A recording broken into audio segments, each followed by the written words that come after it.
Rewinding KhayaFM on FM Rewind. Sidebar with Sindi on KhayaFM 95.9. Welcome to Sidebar Sindi on KhayaFM 95.9, home of the Afropolitan.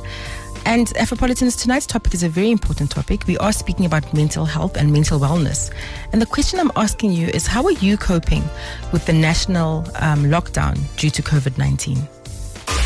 Medical issues, sex and family, finance, parenting and emotional development. Sidebar with Sindi. Every Monday to Thursday, 7 to 8 p.m. on KhayaFM 95.9. KhayaFM 95.9, home of the Afropolitan. Sidebar Sindi with me, Sindi van Zyl. Afropolitans, it is business unusual. Hashtag business unusual. This is something I've been saying for the past 2 or 3 weeks. And right now we are on day 4 of a 21-day lockdown, and which might be lengthened. We're yet to find out. And I want to know how this is affecting your mental health. I mean, it's only day 4, but just from the comments and some of the things that I've seen on social media, there's some people who are really not coping, with this lockdown. And we take so many things for granted. You know, one thing that we take for granted is the freedom to be able to walk around and do whatever you want. We take taking walks for granted. We take going to visit friends when you feel like visiting them for granted. And here we are in a situation where we've been asked by the president of the country to stay in our houses and not go anywhere to curb the spread of COVID-19. It's an important thing to be done because we know how quickly COVID-19 is spreading. But not everybody is going to cope with this. And I'm speaking as a person that's living with depression. I'm still working, so my working hours have been cut down to 3 hours a day, so I'm working 3 hours a day. And then, of course, I come and do KhayaFM in the evenings. And so that gives me a chance to be out of the house and just get a breather and be on my own. But there are other people who are living with depression who don't have that opportunity. So has your mental health been affected? Are you living with a mental illness? And how are you coping? Are you on your own? And, living with your mental illness, how is it making you feel? Have you got access to your psychologist? Is your psychologist offering online consultations? There's so many things that we are now realizing we have to think out of the box for to make sure that people that are living with mental illness can cope during this 21-day period, which may be extended. And tonight, to join me in this conversation, is clinical psychologist Thabang Tlaka. And, he has a wonderful way of unpacking issues, and this is why we have him on the show as a guest for this particular topic. I'll be taking your calls on 086 0000 959 and the hashtags on social media, Sidebar Sindi and KhayaFM Talk. And this topic is open to everyone, even if you don't have a mental illness or you're not living with a mental illness. How are you feeling? Are you anxious? Are you able to sleep? A lot of people's sleeping patterns have changed. I know that I don't sleep anyway. If I'm lucky, on a good night, I'll get 5 hours of sleep. But at the moment, I'm averaging 3 hours. And I know it's because of all the things that have been on my mind and all the things that we're thinking about, just catching up on all the reports on COVID-19. Has your sleeping pattern changed? Was it weird for you to wake up this morning and not go to work? How do you feel but not going to work or not being able to see your family? 086 0000 959. But before we take calls, I'd like to welcome clinical psychologist Thabang Tlaka to the show. Thabang, good to have you back on Sidebar Sindi. Good evening. How are you? I'm good. I think we're trying to make the most of what is possibly the weirdest time in everyone's life, Thabang. I was saying to someone that whenever there's a crisis in a specific area, it's in one area, or like it's not isolated, but it's in one area, and other countries come in to help that area, right?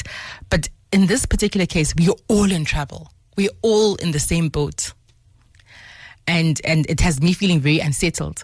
And I can only imagine how other people are feeling. But this is why we're having this conversation and talking about how the lockdown has affected mental health.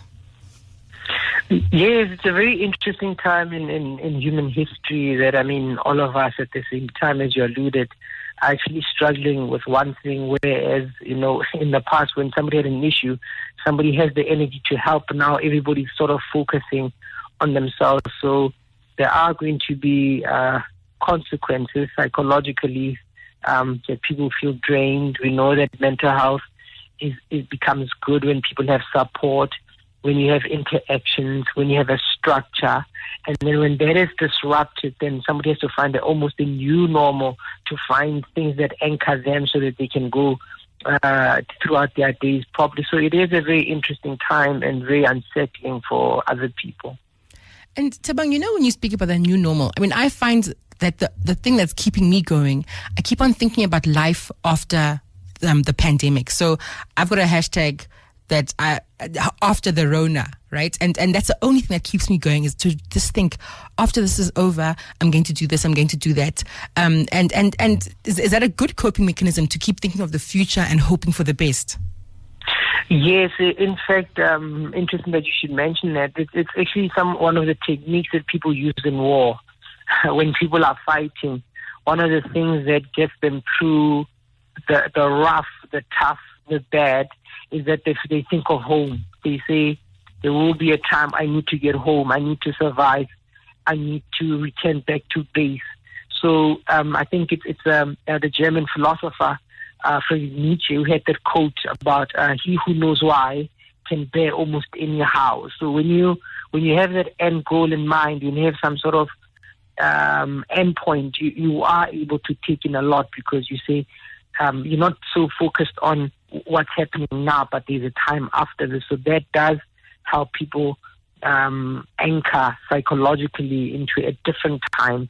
So you would be able to go through the day, because you understand you understand there's a why, and then the hows, you'll be able to then survive that. And Thabang, speaking of isolation, I mean, some people are in toxic households, and going to work was one of the ways of them escaping, the toxic environment. And now they can't go to work because now we're on lockdown. So what advice do you have for people who find themselves in that harrowing situation? Yes, actually, and that you bring it up. Some households it's very bad. At least you could bath and go somewhere and distract yourself for half of the day. For other people, it's even meals. There are children who didn't have food, and going out to school would have helped them. Now, so what we have to think about is if somebody's being abused, or if it's very toxic, we have to find a way to, excuse the pun, distance ourselves from that drama. If there's a way that you can call a truce, or if somebody's being abused, you can call. There are hotlines that a person can call, and sometimes you have to face the difficulty. If it's a boundary thing, then maybe you have to stand up to that person at that time. So to understand that we are at a time where things are not normal, and so it's okay to be unsettled, not to the point that you unravel, psychologically, but it's understandable that at this time people might not feel comfortable in toxic households, and maybe it's the time to actually deal with some of that.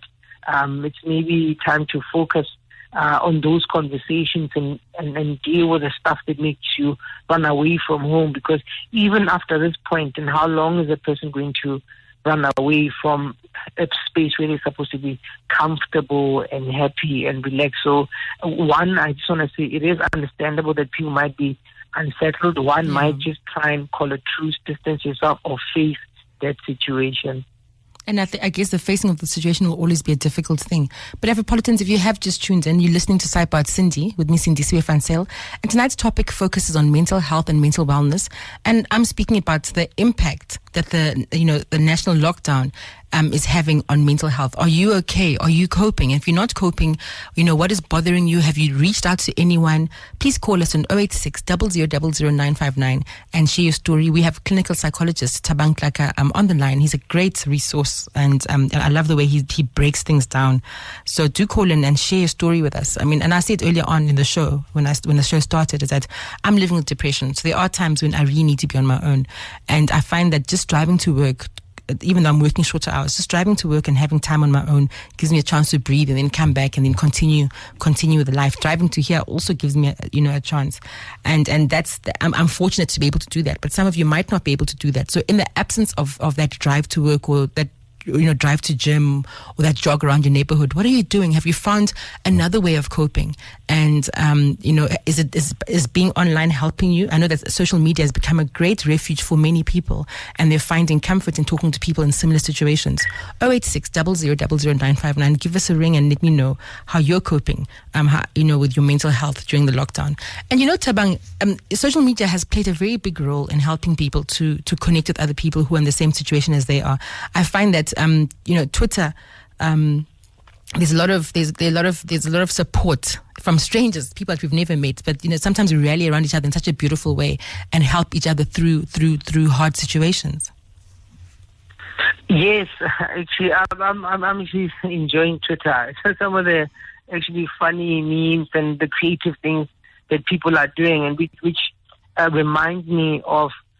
Sometimes you forget how resilient and how strong we are. And sometimes we never know really what's inside of us until we are pressed in a corner.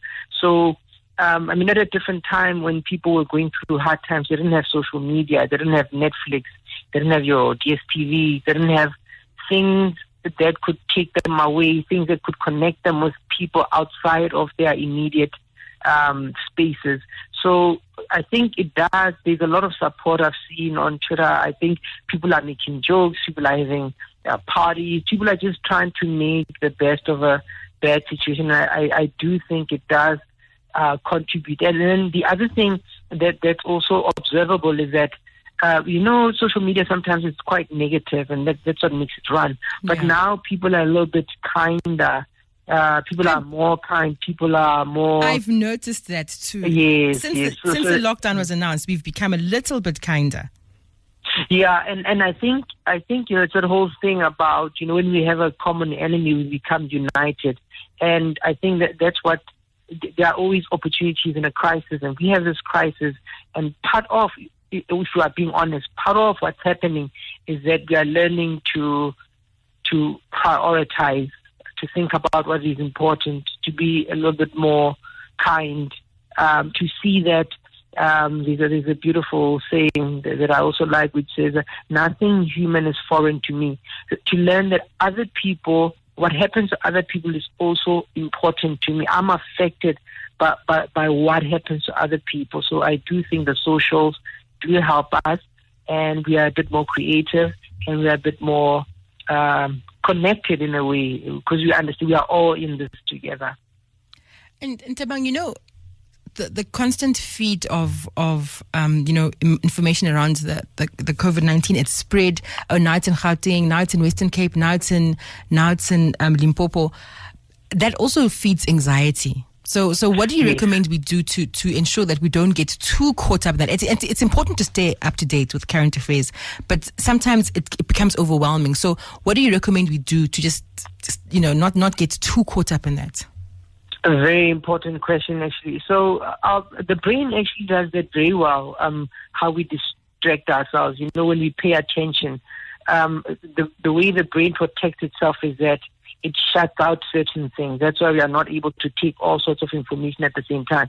So it is very anxiety-provoking to hear all these news. You can even lose your compassion. You can feel numb. You can get to a point where you don't care, because you get it on the WhatsApp, you get it on Facebook, it's the Twitters, it's the radio, it's the TV.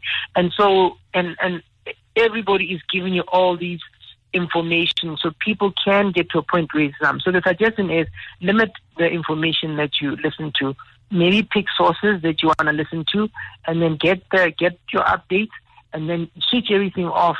Do something else, because you can't run away from this news. So you have to. Because it's everywhere. We definitely can't run away from it. So look for the right sources and then block out everything else. Don't, if you have to switch off your phone, then switch off your phone. If you have to switch off TV, the radio, perhaps not Dr. Sindi's show, but you have to switch off, block everything else, and then decide when you want to tap into what's happening. Okay. And just speaking of anxiety, I think if you can talk us through the symptoms of anxiety and when you'd recommend that someone gets professional help. Okay, so anxiety comes to us in three ways, right? So anxiety is when we experience something, we witness something, or we hear about something. And then we become anxious because we are trying to control things we can't control. So when you are anxious, one of the things that happens to you is that you start maybe having breathing problems because your brain is telling you're in trouble. So you have breathing problems, and you breathe shallow breath. You're taking shallow breaths. Some people have palpitations. You have sweaty arms. You have a dry mouth. You are constantly having race. Your thoughts are racing. So when that is happening, as I mentioned, it's okay if it's happening a little bit for the situation, but we start getting worried now when it gets to a point where you are having, say, a panic attack, or you can't function, you feel numb, and you can't move, you can't think straight, you are not the person you used to be. So when you can't do your day-to-day activities because you are anxious or you're experiencing panic attacks, then you have to get some help. Okay. And so the panic attacks, this is not debilitating, you can't function, and you need to see a medical doctor and get help for that. Yes, because some people then they start hyperventilating, and you start worrying about actually dying. So some people start thinking, I've had this panic attack, I'm going to have another one. So your preoccupation now is your body and your health and your hypervigilance. So anything that happens, you start paying attention to how you are feeling. So then you're in a space where you're just preoccupied with something bad happening to you. Okay. And Thabang, I'm also worried about people that are currently, they're worried about the future. They're worried about, what's going to happen to their jobs after the pandemic is behind us, after the lockdown is behind us. And with them, those are very valid concerns. But again, there has to be a way of minimizing the amount of time you spend stressing about that, because we don't know if it's going to happen or not. Yes, very, very, very valid concerns, because, it's almost, I think the leadership just in different governments is worried about, are we going to lose the year? And people have real concerns. The money's going to run out. Will you still have a job? Companies are closing. What are you going to do? How are you going to pay the school fees? So these are real, legitimate concerns about one's future. What we are facing now, we are facing this virus that can literally affect hundreds of thousands of people. And so we are caught between a hard place where we have to be locked down to save lives, but then there is the economy. And I suppose one would have to just get information about the available tools and instruments, say, that the government is given, because I am aware that they're creating platforms where people can apply for funding to just cushion people from the rough situation. But it is true that we are going to face a very difficult time. Some of us are going to have to start from scratch. We are going to have to rebuild the economy and businesses, and I don't see how that is unavoidable, but people can look to what the government is doing. And then the other side of it is, this is almost like a lesson of how the world changes, and how sometimes when we are comfortable in one thing, that we don't know how naked we are, that things can change. And so it's a painful thing that's happening to us, and then so tap into the tool that the government is doing. Yeah. But I don't think we can avoid it, but some of us are going to have to start from scratch. Okay. And the elderly who are at home alone, how do we encourage them to keep going? Because I know that a lot of this is for us to protect them, to protect them, because they're very vulnerable to COVID-19. So how do we make sure that we keep encouraging them? Phone calls, FaceTime, what do we do? Because all that. We have to FaceTime. We have to call them. We have to drop groceries. We have to engage them in the ways that we could engage. If there are siblings who are close by, if they can say, as I said, drop of food, and we can notify, say, if there's a clinic or a hospital, if they need medication, emergencies, is to really check up on them as often as we can. And that's important. And I think, what's certainly for me as a medical doctor, what worries me is just how quickly this is spreading.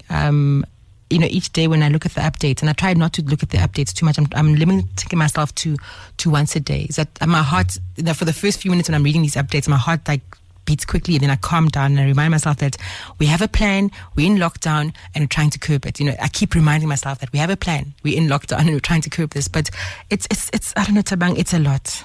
It is, and so part of being anxious now, we should ask ourselves if there's a real reason to be anxious, and there is a real reason, because if you also look at what's happening to other nations, so it's thousands of people, and so this could potentially happen to us. But what will not help us is to focus on that.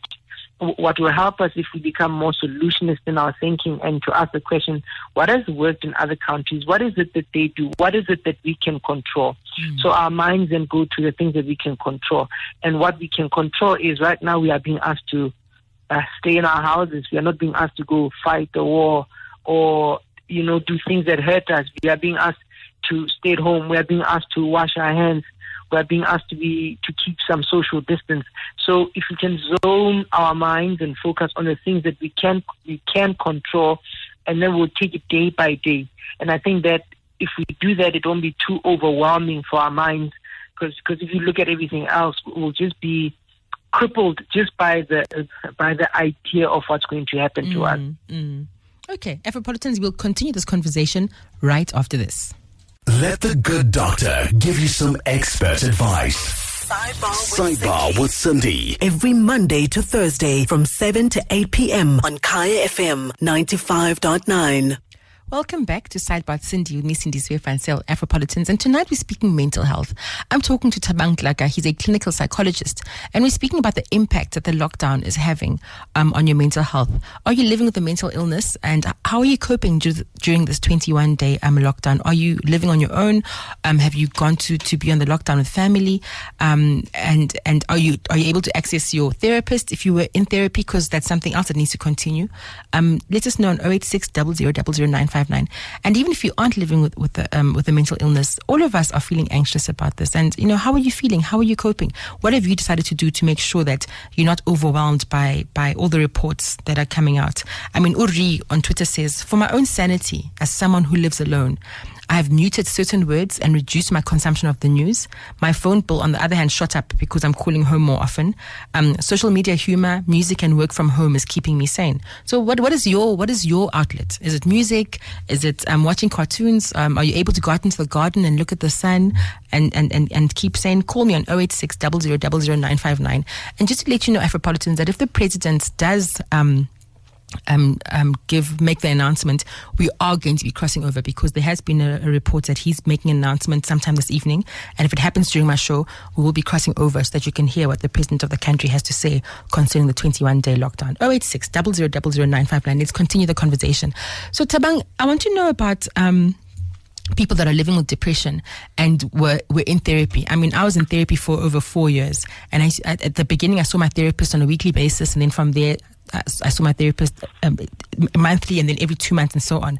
So for someone who's just started, and now here we are with this lockdown, where do psychologists offer online therapy, and is that an option for someone who's just started? Because we can't take a break with those sessions. Yeah, some, because it's an area where the Health Professions Council of South Africa is sort of trying to come up with some guidelines, because when you do therapy, part of what you use is, there are non-verbal things you can't control. You work with very volatile topics, and if somebody's far away, you can't exactly control that. I do know that some people are exploring that option. Now, with depression, there are different levels. There's your mild depression, yes, moderate depression, severe depression. And now, so depending on what level that is, one could, a psychologist could, and the client or the patient could have agreed on some sort of exercises or some sort of contact via, say, Zoom meeting or call. But there's always the option also of, say, an emergency meeting. There's an option of being booked into a facility if that needs be. So it would go by case to case depending what kind of person you walk into. But what we normally do is we usually plan. You know the people you are working with, and you can tell whether they'll cope or not. because this is an unusual circumstance. But all of us would have discussed a plan so that people can cope in the meantime. Okay. And if someone is looking to have themselves admitted, I mean, they know themselves, they know that they're not going to cope during this 21-day period. What's the protocol to follow to get yourself admitted into a mental wellness center? Yes, thank you for the question. So if you are seeing a psychologist already, so you would contact that person and tell them, say, hey, I'm not coping, what can we do? Then they usually write a referral to a psychiatrist. But if, say, you haven't seen a psychologist, or you're not okay, or you're feeling vulnerable, one of the things you can do is just go in any emergency ward, and any hospital, and just say, I'm not okay, that's how I'm feeling, and then they usually do then an appropriate referral at that point. Then if it's something mild, you just need somebody to talk to. Mm-hmm. People can call in places like SADC and get some suggestions there. Okay, so the important thing is if you're feeling overwhelmed and you think that you're not going to cope on your own, get help in whatever way that you can. Yes, there's definitely help. If so, just for everyone, if you are not okay, you can walk in any hospital and say, I'm not okay, I need to see a psychologist. There's usually somebody on call there. Okay. Let's speak about attention deficit hyperactivity disorder, right? And this is now speaking about children and teenagers and some adults. I think some adults do have adult onset ADHD. You're at home, you can't go out, you're bouncing off the walls. What advice do you have for them to cope during this time?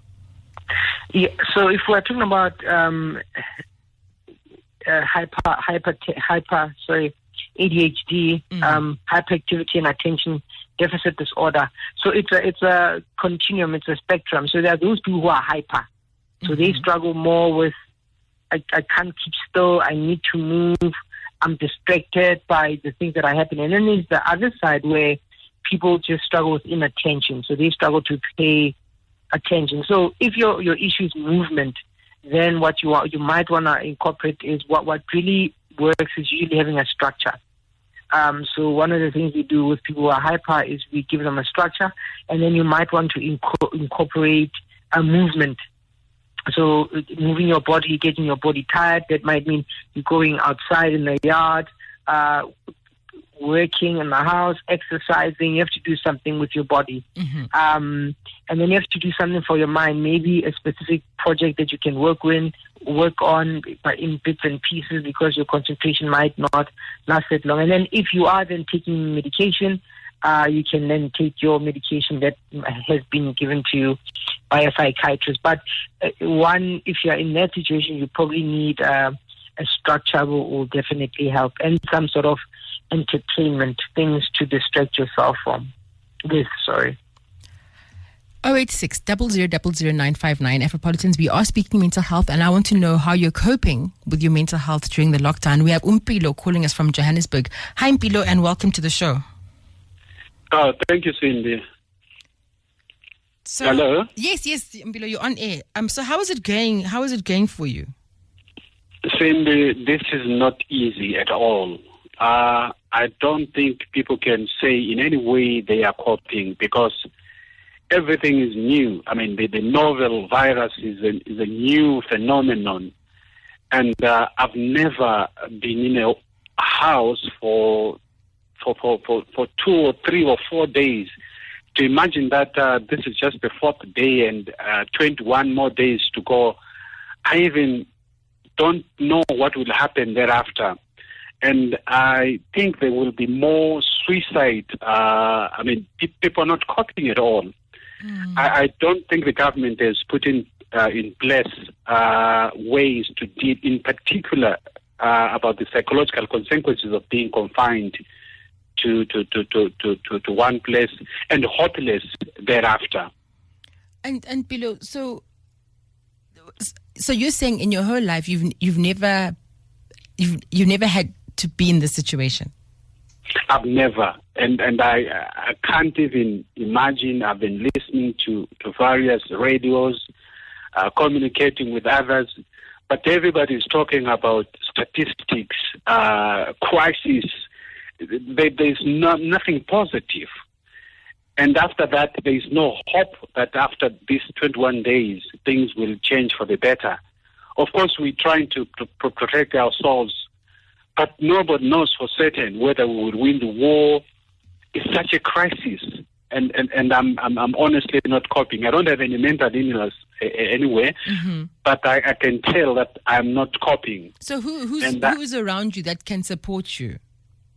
I have my boys, I have my wife, but we're looking at each other. It's not normal, you know. You can't just be indoors and pretend everything is normal. Yeah. We are looking at each other. We're doing the same thing over and over.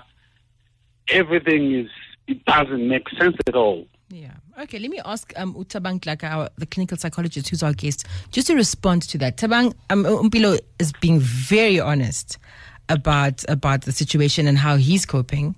What advice do you have for him and his family? Yeah, I can even hear it in his voice. And he's telling, he's communicating something very important. There are people who are struggling. And so this thing, so let me bring this idea.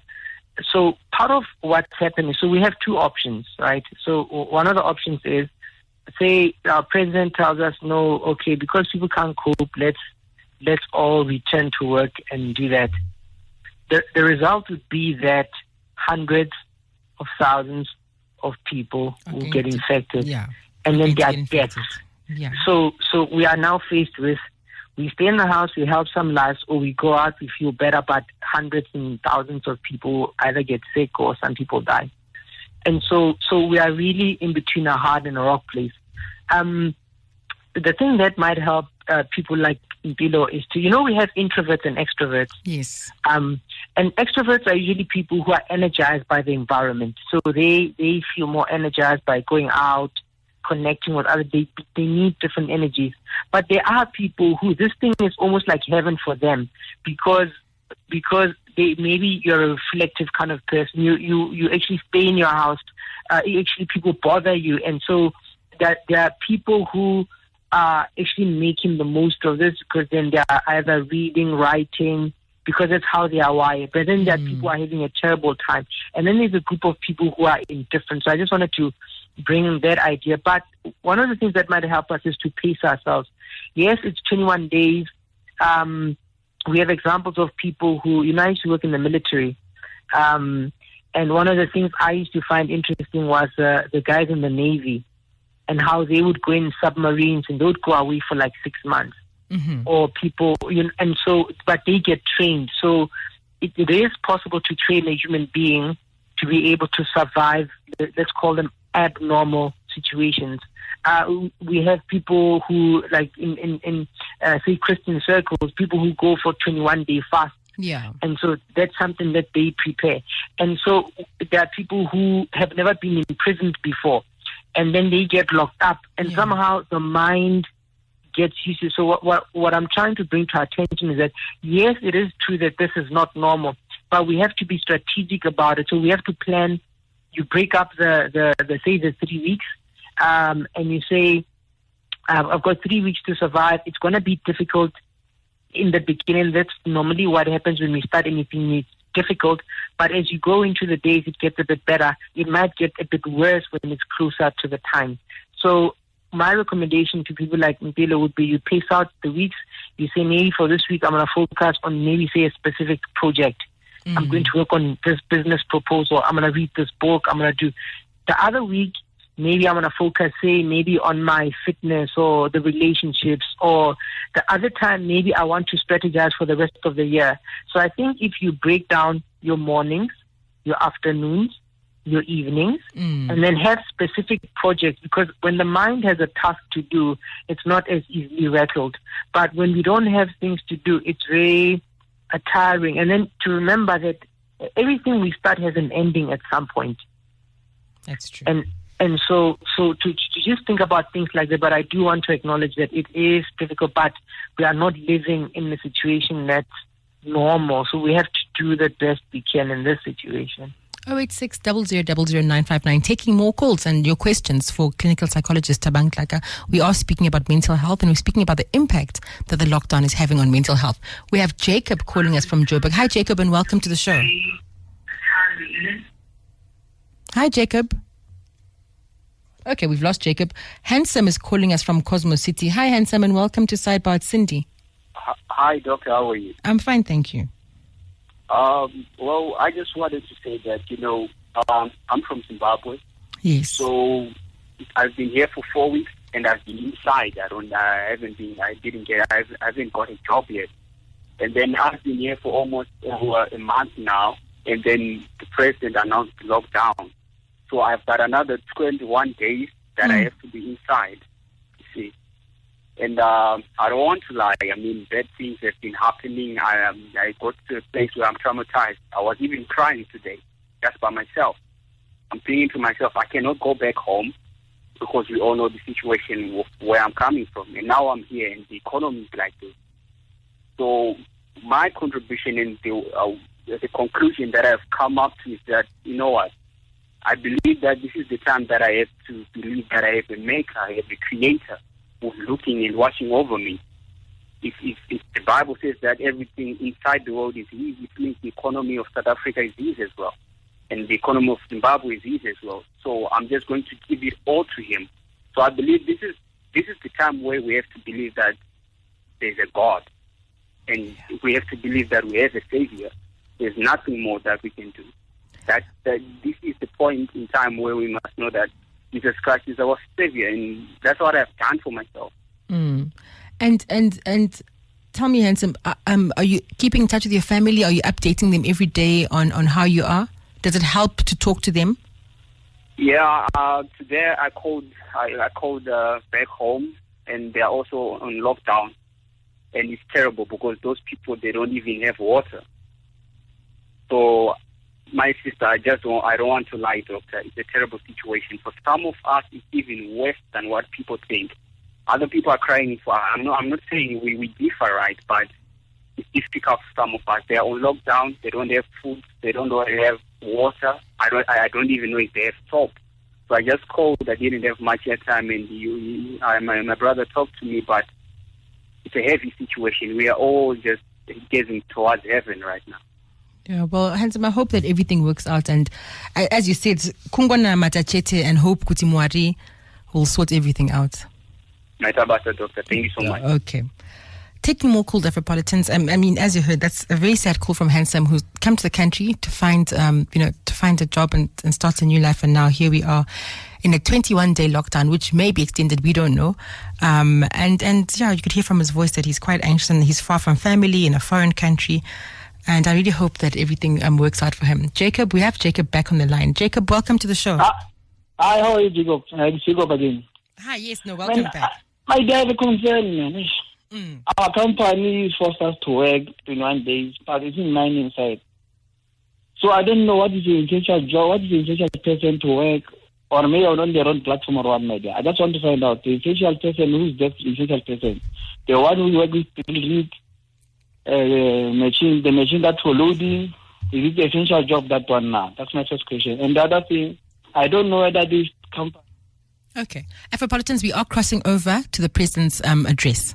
Welcome back to Sidebar Sindi, Afropolitans. And that was the President's announcement, to the country, just encouraging us to hang in there for the next 17 days. I honestly thought he was going to announce an extension, but it seems that he hasn't announced that. But he was just encouraging us to take everything seriously and to understand why we are doing what we're doing. And also gave us good news about the people that were sent from Wuhan, and explained that they're fine. And they all tested negative for COVID-19. So a few more minutes. I think I'll ask Thabang Tlaka, our clinical psychologist, just to give us some tips on how to cope in the next 17 days. Thabang, welcome back to the show. As you heard, the president made he made an announcement just encouraging us to continue with the lockdown. So just to wrap up, first of all, what are your thoughts about what the president said? And then what tips can you give us to continue over the next 17 days? I think the president is showing leadership, and something interesting for me is what he said about what happened with the people in Wuhan, how long they were in lockdown, and the people who came from there, the South Africans who came and they were in quarantine, and so what I want to say is we're stronger than we think. We are definitely in uncharted territories. We've never been here before. But it's something that we can do, that human beings have always had to face some sort of challenges. And where we find ourselves is when we need to dig deep. We have to do what we can, structure our days. So we plan our days, we plan our weeks, plan your morning, plan your afternoon, plan your evening. So have a structure that you stick to. Yeah, have a structure that you, like a guide, even if you don't stick to it. Okay. Yeah, so have a guide and use it to develop yourself, use it to connect with your family members, use it to plan for a time after this, and use it to reflect. And I do believe that we all have to just we have to find the resilience in ourselves and use the support structures and our friends and opportunities that we have to really work through the situation. But we can do it as a people. We just haven't been tested yet, but it's something that if we pull together, we can really manage this. And if someone needs help, they must seek help, even though the lockdown is in effect. If you need help, you must go out. Yes, if you need help, definitely hospitals are open. You can call emergency numbers. You can call your psychologist. You can call any hospital. You can drive yourself there or catch a taxi there. So those are still available. So use the resources also that are available to us. Do what you need to do that's healthy to be able to get through this period. Okay, thank you so much, Thabang. Always a pleasure talking to you and getting insights. And we'll have you back on the show very soon. Thank you so much for sharing your wisdom with us. Thank you very much. Afropolitans, have a good evening. I will be back tomorrow at 7 p.m. Rewinding Kaya FM on FM Rewind. Visit KhayaFM.co.za for more.